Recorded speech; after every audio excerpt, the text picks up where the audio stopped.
നമസ്കാരം. ഭാരത് ലൈവിലേക്ക് സ്വാഗതം. നമ്മുടെ ഹരിപ്പാട്ടുകാരി ഉസ്ബെക്കിസ്ഥാനിൽ കൊല്ലപ്പെട്ട സംഭവത്തിൽ കേരള പോലീസ് FIR ഇട്ടിട്ടുണ്ട്. Postmortem Alappuzha medical college, Vandanam medical കോളേജിൽ നടന്നു. BNS ഭാരതീയ ന്യായ സംഹിത 208 പ്രകാരം ആണ് FIR ഇട്ടിരിക്കുന്നത്. അന്വേഷണം ലോക്കൽ പോലീസിൽ നിന്ന് എടുത്തു മാറ്റി അത് ക്രൈംബ്രാഞ്ചിനെ ഏൽപ്പിച്ചിട്ടുണ്ട്. കഴിഞ്ഞ ദിവസം നമ്മുടെ ആഭ്യന്തരമന്ത്രിയും ഹരിപ്പാട് MLAയും കൂടിയായ രമേശ് ചെന്നിത്തല പെൺകുട്ടിയുടെ വീട് സന്ദർശിച്ചു, ബന്ധുക്കളെ ആശ്വസിപ്പിച്ചു. തുടർന്ന് അദ്ദേഹമാണ് ഈ വിവരങ്ങൾ അവിടെ അവർക്ക് കൈമാറിയത്. മാത്രമല്ല, ആ ക്രൈംബ്രാഞ്ച് അന്വേഷണത്തിന് പ്രഗത്ഭരായ അനുഭവസമ്പത്തുള്ള, വിദേശത്തൊക്കെ പോയി അന്വേഷിച്ച് പരിചയസമ്പത്തുള്ള ഉദ്യോഗസ്ഥരെ നിയോഗിക്കും എന്നാണ് അറിയുന്നത്. അതിൻ്റെ ഉത്തരവ് വൈകാതെ പുറത്തു വരും എന്നും കേൾക്കുന്നു.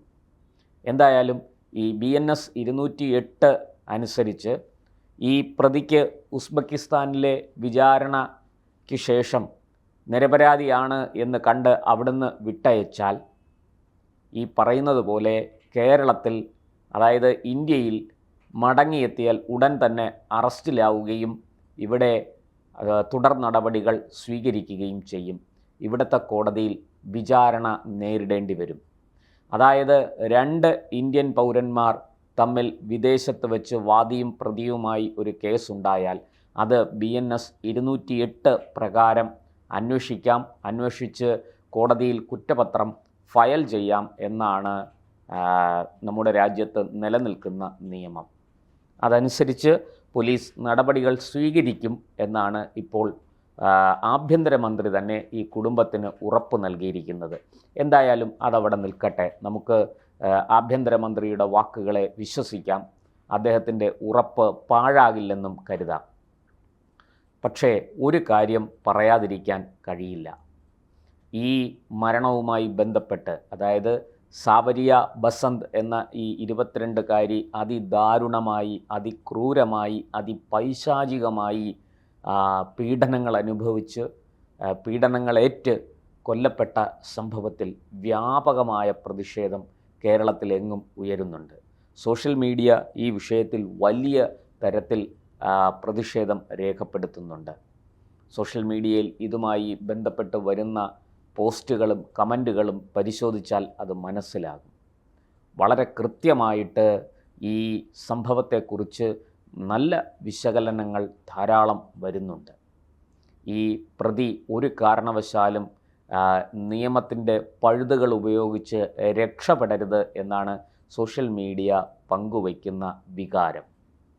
പക്ഷേ ഒരു കാര്യം നമുക്ക് ഇവിടെ പറയാതിരിക്കാൻ കഴിയില്ല. നമ്മുടെ മുഖ്യധാര മാധ്യമങ്ങൾ, അതായത് കേരളത്തിലെ സാറ്റലൈറ്റ് ചാനലുകളും മുഖ്യധാര പത്രങ്ങളും ഈ വിഷയത്തിൽ വേണ്ടത്ര ഒരു വാർത്താ സംബന്ധമായ കാര്യങ്ങളിൽ വലിയ ഗൗരവം കൊടുക്കുന്നില്ല എന്ന ആരോപണം വളരെ ശക്തമാണ്. സോഷ്യൽ മീഡിയയിൽ ഇത് സംബന്ധിച്ച് ഹിന്ദു സംഘടനകൾ അവരുടെ ആശങ്ക പങ്കുവയ്ക്കുന്നുണ്ട്. അതായത് ഈ മരിച്ചുപോയ പെൺകുട്ടിയുമായി ബന്ധപ്പെട്ട, അതിൻ്റെ കുടുംബവുമായി ബന്ധപ്പെട്ട വാർത്തകൾ വളരെ സജീവമായി നൽകുകയോ ഇത് സംബന്ധിച്ച് അന്തിച്ചർച്ച സംഘടിപ്പിക്കുകയോ ചെയ്യുന്നില്ല എന്നാണ് അവരുടെ പരാതി. അവർ അതിനെ ചൂണ്ടിക്കാണിക്കുന്ന മറ്റൊരു കാര്യം കൂടിയുണ്ട്.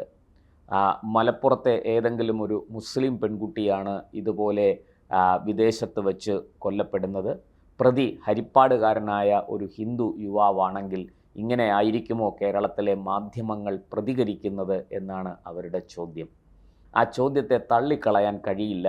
മാധ്യമങ്ങളുടെ ഇടപെടൽ വേണ്ടത്ര പ്രാധാന്യം, വേണ്ടത്ര ഗൗരവം ഈ വിഷയത്തിന് കൊടുക്കുന്നുണ്ടോ എന്ന് സംശയമുണ്ട്. എന്തായാലും ദേശീയ മാധ്യമങ്ങൾ അടക്കം ഈ വാർത്ത വളരെ കൃത്യമായി റിപ്പോർട്ട് ചെയ്യുന്നുണ്ട്. അതുമാത്രമല്ല, വിദേശത്ത് പോയി MBBSും മറ്റും പഠിച്ചു വരുന്നവർ തിരിച്ച് ഇന്ത്യയിലെത്തി ഇവിടെ ഒരു പരീക്ഷ പാസ്സാകേണ്ടതുണ്ട്. ആ പരീക്ഷ പാസ്സാകുന്നവരുടെ എണ്ണം ശതമാനക്കണക്കിൽ നോക്കിയാൽ മുമ്പ് 18% ഇപ്പോൾ 13% കുറഞ്ഞു. അതായത് വിദേശത്ത് പോയി MBBS പഠിച്ച് മടങ്ങിയെത്തുന്നവർ ഈ പറയുന്നത് പോലെ 13% മാത്രമാണ് ഈ നമ്മുടെ ഇന്ത്യ രാജ്യത്തുള്ള മെഡിക്കൽ കൗൺസിലിൻ്റെ ഈ പരീക്ഷ ജയിക്കുന്നത്. ബാക്കിയുള്ളവരെല്ലാം പരാജയപ്പെടുകയാണ്. അവരുടെ മുന്നോട്ടുള്ള പോക്ക് വളരെ പരിതാപകരവും കൂടിയാണ് എന്ന് ഇതിൽ നിന്ന് നമുക്ക് മനസ്സിലാകുന്നു. ഇത് സംബന്ധിച്ച് വിശദമായ വാർത്ത ദേശീയ മാധ്യമങ്ങൾ റിപ്പോർട്ട് ചെയ്യുന്നുണ്ട് ഈ ഉസ്ബെക്കിസ്ഥാൻ സംഭവത്തിൻ്റെ പശ്ചാത്തലത്തിൽ. എന്നാൽ കേരളത്തിലെ മാധ്യമങ്ങൾ അത്തരത്തിലുള്ള വിശദമായ വാർത്തകളിലേക്ക് കടക്കുന്നില്ല. കാരണം ഒരു പക്ഷേ ഈ വിദേശത്ത് പോയി പഠിക്കാൻ നമ്മുടെ കുട്ടികളെ കൊണ്ടുപോയി പഠിപ്പിക്കാൻ കേരളത്തിൽ ധാരാളം ഏജൻസികൾ, റിക്രൂട്ടിംഗ് ഏജൻസികൾ ഉണ്ട്. അവരിൽ നിന്നെല്ലാം വലിയ തോതിൽ നമ്മുടെ ചാനലുകൾക്കും പത്രങ്ങൾക്കും പരസ്യവും കിട്ടുന്നുണ്ട്. ഒരു പക്ഷേ ആ പരസ്യദാതാക്കളെ വേദനിപ്പിക്കേണ്ട, അവരെ മുഷിപ്പിക്കേണ്ട എന്നൊക്കെ വിചാരിച്ചാകും നമ്മുടെ മാധ്യമങ്ങൾ, അതായത് കേരളത്തിലെ മാധ്യമങ്ങൾ, മുഖ്യധാര ചാനലുകളും അതുപോലെ തന്നെ പത്രങ്ങളും ഈ വാർത്തയെ സംബന്ധിച്ച് സൈഡ് സ്റ്റോറികളിലേക്ക് കടക്കാതെ അതിന് പ്രാധാന്യം കുറച്ച് പ്രസിദ്ധീകരിക്കുന്നത്, ആ വാർത്ത സംപ്രേഷണം ചെയ്യുന്നത് അതുകൊണ്ടായിരിക്കാം. എന്തായാലും ഒരു കാര്യം സത്യമാണ്, വിദേശ പഠനവുമായി ബന്ധപ്പെട്ട് വലിയ ചതിക്കുഴികളുണ്ട് എന്നുള്ളത് സത്യമാണ്. ഇരിക്കട്ടെ, നമുക്ക് സാവരിയ ബസന്തിൻ്റെ വാർത്തയിലേക്ക് മടങ്ങി വരാം.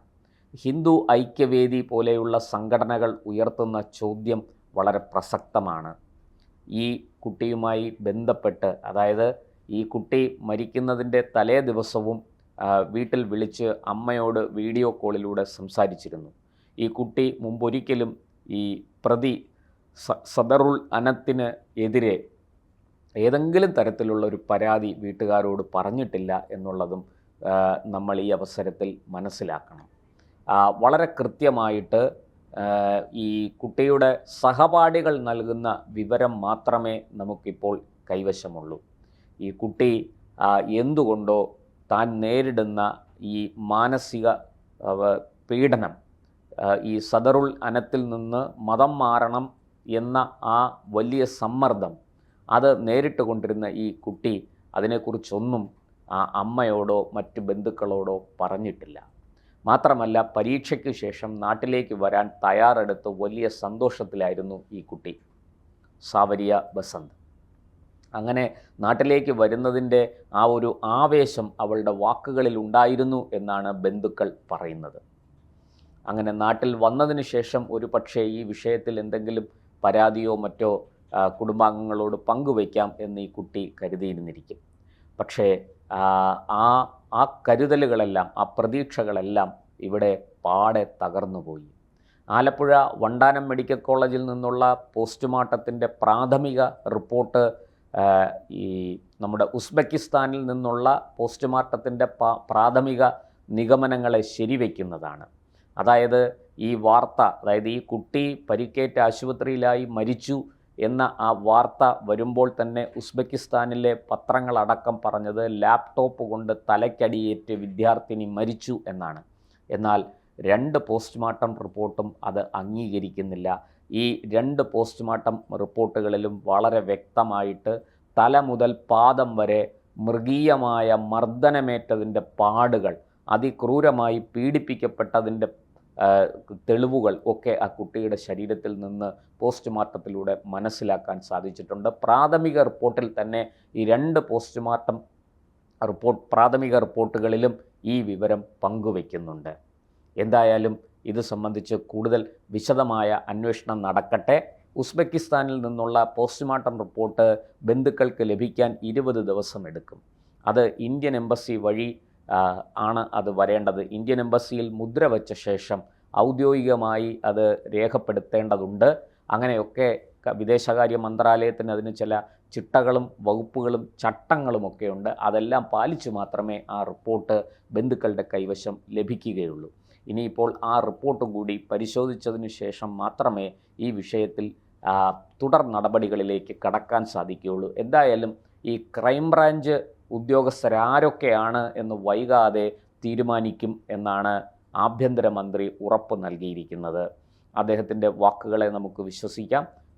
നമ്മുടെ കേരള പോലീസിൻ്റെ ക്രൈംബ്രാഞ്ച് വിഭാഗം ഈ കേസ് ഏറ്റവും ശക്തവും സത്യസന്ധവുമായി അന്വേഷിച്ച് മുന്നോട്ട് പോകട്ടെ.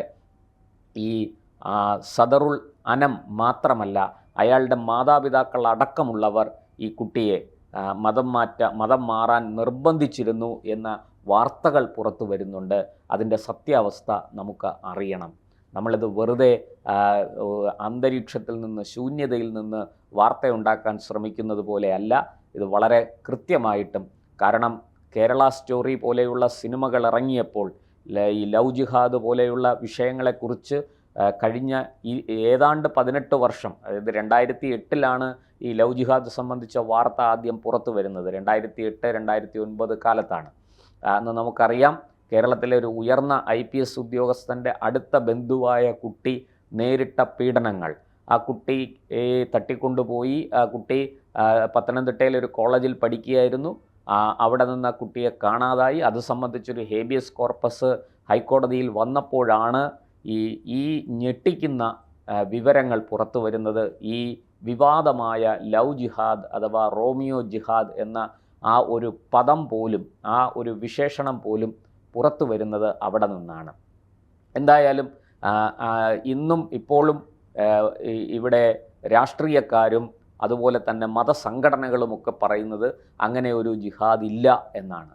പക്ഷേ നമ്മുടെ മുന്നിൽ വരുന്ന ഇത്തരം ഈ സാബരിയ ബസന്തിനെ പോലെയുള്ള ഈ പ്രണയത്തിൻ്റെ രക്തസാക്ഷികളായ പെൺകുട്ടികൾ നമ്മളോട് പറഞ്ഞു തരുന്നത് ഒരുപാട് കഥകൾ നമുക്ക് പറയാനുണ്ട്. ഒരുപാട് സ്റ്റോറികൾ, റിയൽ കേരള സ്റ്റോറി നമുക്ക് പറയാനുണ്ട്. അതിലേക്കൊന്നും ഞാനിപ്പോൾ പോകുന്നില്ല. പക്ഷേ ഈ ഒരു പ്രഹേളിക തുടരുകയാണ്. നമുക്ക് മനസ്സിലാക്കാൻ കഴിയാത്ത വണ്ണം ഇത് നമ്മുടെ സമൂഹത്തെ കാർന്ന് തിന്നുകൊണ്ടിരിക്കുന്നു. ഇതിൻ്റെ ഉത്തരവാദി ആരാണ് ഇതൊക്കെ ഇങ്ങനെ ചെയ്യുന്നത്, എന്തുകൊണ്ടാണ് ഇങ്ങനെ സംഭവിക്കുന്നത് എന്നുള്ളതിന് കൃത്യമായ ഒരു ഉത്തരം ഇപ്പോഴും നമുക്ക് ഔദ്യോഗികമായി പറയാൻ കഴിഞ്ഞിട്ടില്ല. മറ്റു പല സംസ്ഥാനങ്ങളിലും ലവ് ജിഹാദിനെ എതിർക്കുന്ന അല്ലെങ്കിൽ അതിനെതിരെയുള്ള നിയമങ്ങൾ ഉണ്ട്. പല സംസ്ഥാന സർക്കാരുകളും അത്തരം നിയമങ്ങൾ നിയമസഭയിൽ അവതരിപ്പിച്ച് പാസ്സാക്കി അത് വളരെ കൃത്യമായിട്ട് അവിടങ്ങളിൽ നടപ്പാക്കിയിട്ടുണ്ട്. എന്നാൽ കേരളത്തിൽ അങ്ങനെയൊന്നിനെക്കുറിച്ച് ചർച്ച പോലും നടക്കുന്നില്ല. നമ്മുടെ ഹിന്ദു സംഘടനകൾ മുഖ്യമന്ത്രിയെ ഇതിനു മുമ്പ് ഇപ്പോഴത്തെ മുഖ്യമന്ത്രിയെ മാത്രമല്ല, അതിനു മുമ്പിരുന്ന പല മുഖ്യമന്ത്രിമാരെ കണ്ടും ഈ ലവ് ജിഹാദിനെതിരെ നിയമം കൊണ്ടുവരണം, അത് നിയമസഭയിൽ അവതരിപ്പിച്ച് പാസ്സാക്കണം എന്നൊക്കെ ആവശ്യപ്പെട്ടിട്ടുണ്ട്. പക്ഷേ ബധിരകർണങ്ങളിലാണ് ആ ആവശ്യങ്ങളൊക്കെ പതിച്ചത്. എന്തായാലും നമുക്ക് കാത്തിരിക്കാം. ഈ സാബരിയ ബസന്തിന് നീതി ലഭിക്കും. പ്രത്യേകിച്ചും ഹരിപ്പാട്ടുകാരനായ MLA ആഭ്യന്തരമന്ത്രിയായിരിക്കുന്നത് കൊണ്ട് തന്നെ ഈ കുട്ടിക്ക്, അതിൻ്റെ കുടുംബാംഗങ്ങൾക്ക് നീതി ലഭിക്കും എന്ന് തന്നെ നമുക്ക് കരുതാം. നിലവിൽ ഈ സദറുൽ അനം ഉസ്ബെക്കിസ്ഥാനിലെ ജയിലിലാണ്. അവിടെ അധികം വൈകാതെ ഈ കേസിൻ്റെ വിചാരണ ആരംഭിക്കും എന്നാണ് ഇന്ത്യൻ എംബസി വഴി മാധ്യമങ്ങൾക്കൊക്കെ കിട്ടുന്ന വിവരം. BNS 208 പ്രകാരം കേരള പോലീസും കേസ് രജിസ്റ്റർ ചെയ്തു. ഉസ്ബെക്കിസ്ഥാനിലെ വിചാരണ നടപടികൾ കേരള പോലീസിൻ്റെ ക്രൈംബ്രാഞ്ച് വിഭാഗം അതിസൂക്ഷ്മമായി നിരീക്ഷിക്കുന്നുണ്ട്. വളരെ ശ്രദ്ധയോടെ തന്നെ അതിനെ പിന്തുടരുന്നുണ്ട്. അതുകൊണ്ട് പഴുതടച്ച ഒരു അന്വേഷണം ഇക്കാര്യത്തിൽ ഉണ്ടാകും എന്ന് നമുക്ക് കരുതാം. കുറ്റവാളിക്ക് ഉസ്ബെക്കിസ്ഥാനിൽ അർഹമായ ശിക്ഷ കിട്ടിയില്ലെങ്കിൽ അത് നമ്മുടെ നാട്ടിലെത്തിച്ച് അർഹമായ ശിക്ഷ വാങ്ങിക്കൊടുക്കാൻ കഴിയുമോ എന്നുള്ളതാണ് ഇപ്പോൾ ഉയരുന്ന ചോദ്യം. നന്ദി, നമസ്കാരം.